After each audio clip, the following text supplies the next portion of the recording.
Hi friends, welcome to 5 Minutes Tech YouTube channel. Here is Vivo V29 Pro smartphone. In this video, you will learn how to set network speed to be shown on status bar near battery icon here. Okay, as of now, network speed is not showing in this area.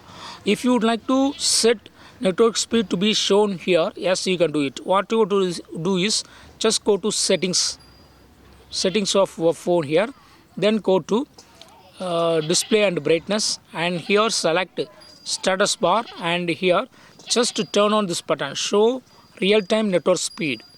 So network speed will be showing here. Okay, see here, network speed is showing. Okay, if you would like to disable network speed showing on status bar, just turn off this button so that you can either show or here you can hide network speed. Okay, so in this way you can easily set network speed to be shown on status bar near battery icon in your phone Vivo V29 Pro.